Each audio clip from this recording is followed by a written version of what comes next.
की बात करूँ, आपने जो है प्रोटेस्ट किया था, आपने देखा कि पूरा जम्मू बाधित हुआ, ट्रैफिक जाम हो गया, लेकिन आज भी आपकी कोई समस्या का हल नहीं हुआ। देखिए मैम, आपने सारी कवरेज की हुई है, तो तब भी हमने जनता की परेशानियों को देखते हुए, क्योंकि हमारे देश का गौरव है अमरनाथ जी यात्रा, तो बाहर से भी यात्रा आई हुई है, वो भी लोग बीच में फंसे हुए थे। तब हमने ये डिसीजन लिया कि अब सरकार से हमारी लड़ाई है, आम जनता का इसमें कोई लेना देना नहीं है। इसलिए हमने लगभग 4 घंटे के बाद उस पुल को ओपन कर दिया, हमारे लोग वापस आ गए। लेकिन लगता है प्रशासन चाहता है कि ऐसे हालात बार बार जम्मू के अंदर बनते रहें, तो प्रशासन के लिए सीधी चेतावनी है। अगर प्रशासन चाहता है कि यही हालात रखने हैं, तो आने वाले कुछ दिनों के अंदर हम एक दोबारा बड़ी रैली ऑर्गेनाइज करेंगे। इस बार हमने अदर जो डिस्ट्रिक्ट थे, जैसे रजौरी, पुंछ, डोडा, भद्रवाह, किश्तवाड़, रामबन, बनिहाल, यहाँ से 5-5 लोगों को बुलाया था। ये जो संख्या आई थी, ये खाली अखनूर, सांबा, जम्मू और कठुआ से आई थी।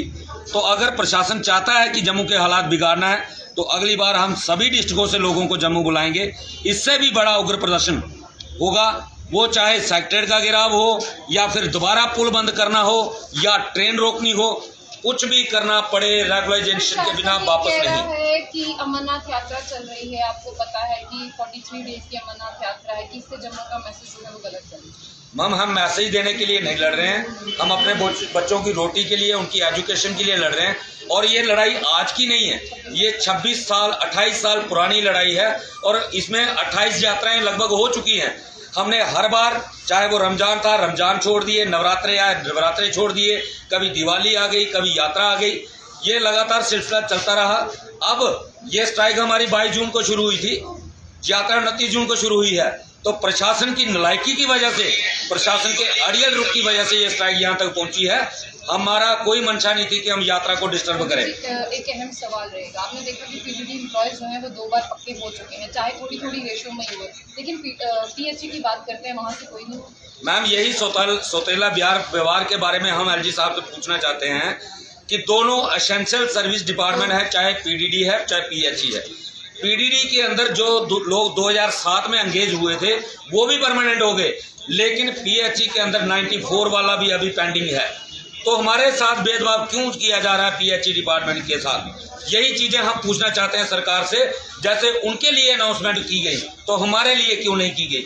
हमारे साथ भी एलजी साहब ने 2020 11 नवंबर को वादा किया था कि डीडी सिलेक्शन के बाद आपके तमाम मसले हल किए जाएंगे, आपकी रेगुलाइजेशन प्रोसेस शुरू हो जाएगा, बाकी जो छोटी छोटी डिमांडें हैं ये भी हल कर दी जाएंगी। आखिर 1.5 साल बीत जाने के बाद आज एलजी साहब मिलना तक नहीं चाहते, तो हमें मिलने में कोई दिलचस्पी नहीं है। एलजी साहब वहाँ से हमारी पॉलिसी अनाउंस करें कि पीएचई के डेली वेजर के लिए उनका क्या फार्मूला है, क्या रोड मैप है, तो उसके बाद सोचा जाएगा। जी, आपने कहा कि वो मिलना नहीं चाहते, आप पिछले बार कब मिल के आए थे लास्ट टाइम, उसके बारे में बताएं। मिले हुए आपको लेफ्टिनेंट गवर्नर से कितना मतलब अरसा हो चुका है? मैम, 1.5 साल से ज़्यादा हो गया। 11 नवंबर 2020 को हम मिले थे, तो 9 मार्च 2022 को जब रविंद्र रैना जी के थ्रू उन्होंने टाइम दिया था, मिलने के लिए बुलाया था, लेकिन तब वो शायद उनकी सेहत खराब होगी, वो नहीं मिल पाए। तो उनके प्रिंसिपल सेक्रेटरी नितेश्वर कुमार जी के साथ हमारी मीटिंग हुई थी, तो तब भी हमने सारी डिमांडें उनके सामने रखी थी। तो उन्होंने कहा था जैसे एलजी साहब ठीक होंगे मैं ये नोट पुट ऑफ कर दूंगा उनके सामने, तो आपको दोबारा बातचीत के लिए बुलाया जाएगा। लेकिन मार्च के बाद अप्रैल, मई, जून खत्म हो गया, आज तक नहीं बुलाया गया। इससे लगता है कि वो हमारे पीएचई डिपार्टमेंट के लिए सीरियस नहीं है। एक और सवाल है मेरे पास। रविंद्र रैना जी से बात हुई थी, उन्होंने कहा कि ये बैकलॉग है पुरानी सरकारों का, तो इतने बड़े रेशो में जो है इनको परमानेंट करना थोड़ा डिफिकल्ट है। तो आपको लगता है कि आज से इतने साल इस सरकार को भी आए हो चुके हैं, जो 370 को हटा सकते हैं, 35 को उठा सकते हैं, तो इनके लिए क्या इनको परमानेंट करना बहुत मुश्किल काम है? मैम, ये सिर्फ कहने की बातें हैं। इस वक्त हमारी जो वेजेस आती है 9,000 रुपये के हिसाब से, तो लगभग 17 करोड़ के करीब ये टोटल बनता है मंथली। अगर ये हमें परमानेंट कर देते हैं तो हमारी सैलरी हो जाएगी 18,000। तो 18 करोड़ मंथली बर्डन पड़ेगा सरकार के ऊपर। 18 करोड़ किसी सरकार के लिए बहुत बड़ी रकम नहीं होती।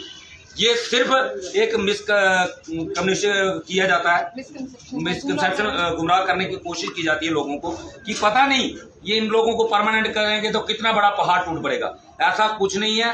मंशा क्लियर नहीं है, इनकी नीयत साफ नहीं है, इसलिए इस मसले को हल नहीं किया जा रहा। कहीं ना कहीं ये पॉलिटिकल लालच में फंसे हुए हैं कि सरकार आएगी तो फिर करेंगे, या इनको मैनिफेस्टो में रखेंगे, या झूठे सच्चे इनके साथ वादे करेंगे तो दोबारा वोट ले लेंगे। मैं एक चीज़ क्लियर कर देना चाहता हूँ, डेली वेजर कोई इनको वोट नहीं देगा, ना उनका परिवार देगा, ना उनके यार दोस्त देंगे।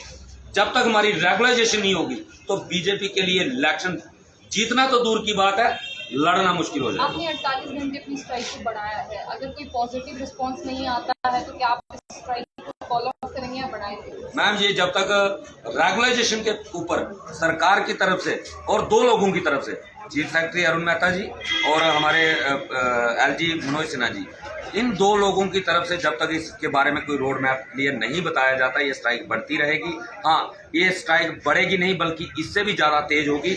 आने वाले दिनों में लॉ एंड ऑर्डर की अगर प्रॉब्लम होती है वहाँ, उसके लिए भी एलजी साहब जिम्मेदार होंगे। पानी की प्रॉब्लम आएगी उसके लिए भी, और अगर कहीं सिटी जाम होती है तो उसके लिए भी। रविहन जी, आपका बहुत बहुत शुक्रिया, आपके साथियों का भी बहुत बहुत शुक्रिया। तो ये है पीएचसी एम्प्लॉयज़ यूनाइटेड फ्रंट, जिन्होंने कहा है कि वो स्ट्राइक को कॉल ऑफ नहीं कर रहे हैं। सरकार ये ना सोचे कि कॉल ऑफ हो रही है, बल्कि जो कुछ दिन पहले प्रोटेस्ट हुआ था उससे भी उग्र प्रोटेस्ट जो है वो उन्हें देखने को मिल सकता है। तो आपने देखा ट्रैफिक जाम जो है वो लगा रहा, ट्रैफिक बाधित हुआ, लोग भी परेशान हुए। सरकार की अगर मंशा है कि वो लोगों को परेशान नहीं करना चाहती तो इनके लिए कोई है पॉजिटिव नोट पर जो है वो बात खत्म की जाए और इनको जो है कि पॉजिटिव रिस्पॉन्स दिया जाए। तो ऐसी अपडेट्स के लिए देखते रहिए बुलेटिन न्यूज़। आशिया खान।